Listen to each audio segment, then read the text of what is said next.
Eu acho que o último vídeo usando a louça ficou bem legal. E nesse vídeo aqui, como eu mencionei num post, eu quero comentar um pouco sobre essa grandeza aqui chamada de campo elétrico, que aparece quando a gente estuda cargas elétricas. Certo, nós sabemos que existem dois tipos de carga elétrica na natureza, as positivas e as negativas. E é uma propriedade dessas cargas criar em torno delas uma região que a gente chama de campo elétrico. Vou mostrar aqui mais ou menos como funciona. Então, se você tem uma carga positiva aqui, que a gente representa assim, ela vai criar em torno dela uma região chamada campo elétrico. Deixa eu fazer aqui mais detalhado aqui. Então ela cria em torno dela uma região chamada campo elétrico. E qual que é a ideia de campo? É uma região em que se você colocar um outro objeto aqui, um outro objeto eletrizado, esse objeto vai sentir a ação desse campo. É uma região de influência. E a mesma coisa acontece com as cargas negativas. Elas também criam em torno de si uma região chamada de campo elétrico. Mais ou menos desenhado assim, que é uma propriedade das cargas elétricas. E acontece o seguinte, esse campo elétrico ele tem uma direção e um sentido.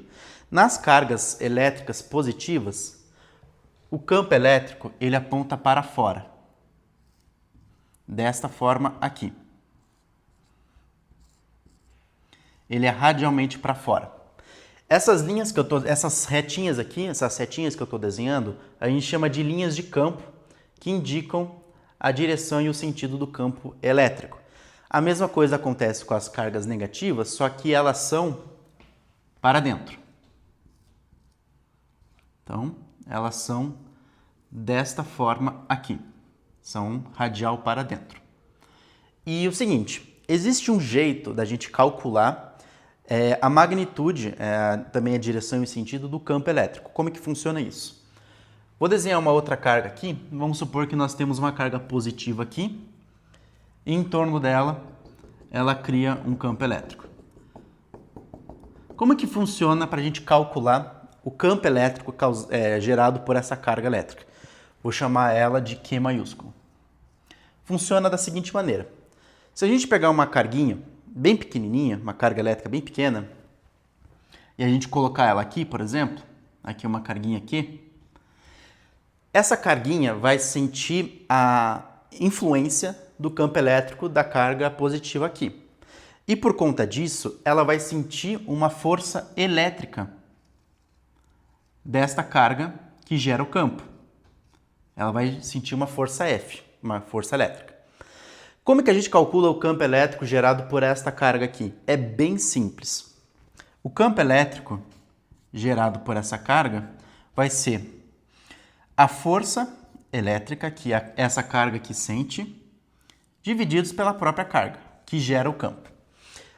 Isso aqui é uma grandeza vetorial, ou seja, tem módulo, direção e sentido. Então aqui vai flechinha e vai flechinha aqui, ok? É assim que a gente calcula campo elétrico de uma maneira geral, de uma forma bem simples. É a força que uma carga colocada no campo elétrico sente, divididos pela carga que cria o campo. Uma propriedade muito importante dos campos elétricos é que a intensidade de um campo elétrico ele muda de acordo com a distância. O que quer dizer isso? Por exemplo, se eu colocar uma carga negativa aqui e eu fizer a região do campo elétrico dela. Então, mais ou menos assim. Quanto mais perto da carga você estiver, maior vai ser a intensidade do campo elétrico dela. Quanto mais longe, menor vai ser essa influência. Faz sentido, né? E uma coisa que é interessante da gente fazer é mostrar como que o campo elétrico muda de acordo com a distância. Então, por exemplo, eu posso colocar uma carga elétrica, aqui eu vou colocar o Qzão aqui, de carga que gera o campo, e aqui uma carga pequenininha aqui, que vai sentir esse campo. A gente está interessado em entender como que o campo elétrico muda de acordo com a distância do centro da carga. Então, como eu mencionei, essa carga pequenininha aqui vai sentir uma força elétrica dessa distância aqui, que eu vou simbolizar pela letra R aqui, tá bom? e ela é um vetorzinho. Bom, como é que a gente calcula isso? É de uma forma relativamente simples também. O campo elétrico, de acordo com a distância, vai ser esse valorzinho aqui, que é um K, que eu já vou explicar o que significa ele, pela carga elétrica, que gera o campo, divididos pela distância ao quadrado. Essa distância ao quadrado é uma característica muito importante. Quer dizer o seguinte, quer dizer que quanto mais longe você ficar da carga elétrica que gera o campo, vai ficar menor essa intensidade do campo. De que forma? Elevado ao quadrado. Isso é uma característica muito importante da grandeza campo elétrico. A intensidade do campo elétrico ele varia de acordo com o quadrado da distância. E de que forma? De uma forma inversa. O que significa isso? Significa que se eu aumentar a distância, o campo elétrico cai. É isso que quer dizer que o campo elétrico e a distância são inversos um do outro. E se eu pegar essa distância e aumentar 2 vezes, por exemplo, o campo elétrico vai cair. Só que o campo elétrico não vai cair 2 vezes, ele vai cair 4 vezes. Por causa de quem? Por causa desse ao quadrado aqui. Então, isso é uma característica muito importante do campo elétrico, que ele varia de acordo com o inverso do quadrado da distância. E eu ia mencionar sobre esse K aqui. Esse K, ele é um valor constante que a gente utiliza quando a gente tem cargas elétricas no espaço vazio, que a gente chama de vácuo. Ele tem um valor fixo, tá? Então, esse K aqui, ele tem um valor fixo que sempre aparece nas fórmulas. E uma coisa que está muito interligada com a questão do estudo do campo elétrico é a questão da força elétrica que acontece entre 2 cargas elétricas. Ela funciona da seguinte forma. Vamos supor que eu tenha uma carga positiva aqui e uma carga negativa aqui. Bom, sabemos que cargas de sinais opostos se atraem e cargas de sinais iguais se repelem. Vou fazer um exemplo de cargas que estão se atraindo, ok? Bom, como é que funciona isso? Acontece da seguinte maneira.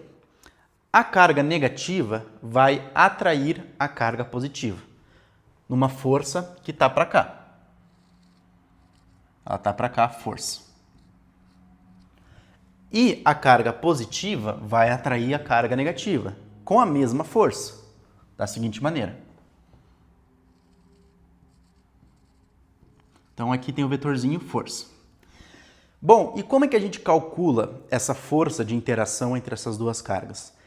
É muito legal isso porque eu acabei de mencionar que o campo elétrico ele muda com o inverso do quadrado da distância. Aqui vai acontecer a mesma coisa.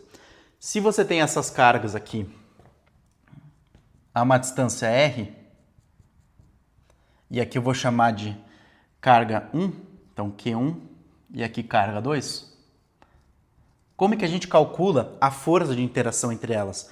Vem da fórmula da força elétrica que a gente chama de lei de Coulomb. E a fórmula é essa daqui.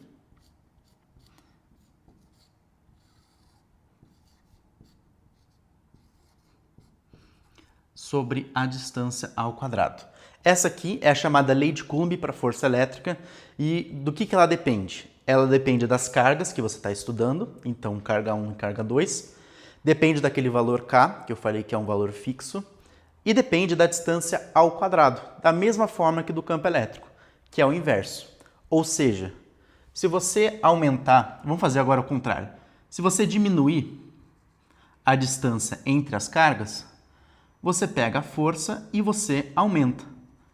Se você, por exemplo, diminui a distância 4 vezes, quantas vezes que aumenta o valor da força? 16. Por causa desse R aqui ao quadrado. É a mesma forma que acontece com o campo elétrico. E uma última coisa que eu quero mencionar sobre campo elétrico é uma coisa que a gente chama de fluxo elétrico. Porque lembra que o campo elétrico ele tem essas linhas aqui de campo elétrico que eu desenhei lá nas cargas. Tem essas linhas de campo aqui. O que acontece? Vamos supor que a gente tenha uma carga elétrica aqui e ela está confinada, ela está dentro, a gente está dentro de uma esfera, vamos fazer assim. Então você tem uma carguinha elétrica que ela está dentro de uma esfera.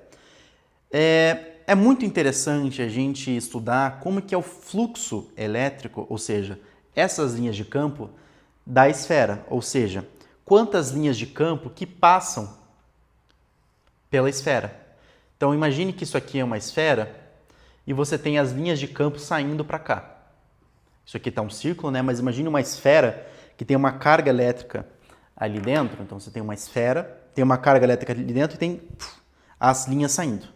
Como é que funciona para a gente calcular o fluxo das linhas de campo? Ou seja, o quanto de campo está saindo dessa esfera. Uma coisa muito legal, que é uma coisa surpreendente, que só acontece na física, é que o fluxo elétrico ele não depende da superfície que você está estudando. O que isso quer dizer? Quer dizer que se você for estudar o fluxo elétrico numa esfera, ele é exatamente o mesmo que se você tivesse uma carga elétrica dentro de um cubo, por exemplo, ou dentro de uma superfície totalmente deformada. Por quê? O fluxo elétrico ele só depende da carga que está ali dentro e de um outro valor aqui fixo, tá bom? Esse Ezinho com zero aqui, ele é um valor fixo, tá? Que vai nas fórmulas. Então, olha só que legal. Se você tem uma carguinha elétrica dentro de uma superfície, pode ser uma esfera, pode ser um cubo, um paralelepípedo, como é que a gente calcula o fluxo dessas linhas de campos que saem dessa superfície? Só assim, pega o valor da carga e divide por essa constante, por esse valor fixo aqui. Não depende da superfície em si, pode ser de qualquer tipo, que o fluxo vai ser sempre esse aqui. Isso aqui se chama lei de Gauss para o campo elétrico. Muito surpreendente, é uma coisa que facilita muitos cálculos e que você imagina, você fala, caramba, é uma coisa surpreendente mesmo. Bom, como eu mencionei no comecinho do vídeo, eu gostei muito de usar a lousa no vídeo anterior, que a gente falou de operadores diferenciais, então eu quis usar mais uma vez para lidar um pouco, para explicar o campo elétrico. Fica bem mais complicado do que isso aqui, mas é um assunto muito interessante. E eu quero utilizar mais a lousa nos próximos vídeos, talvez o próximo não seja com ela, mas ao decorrer do tempo aí, vamos utilizando mais a lousa, ok? Muito obrigado e a gente vai se vendo aí nos próximos vídeos.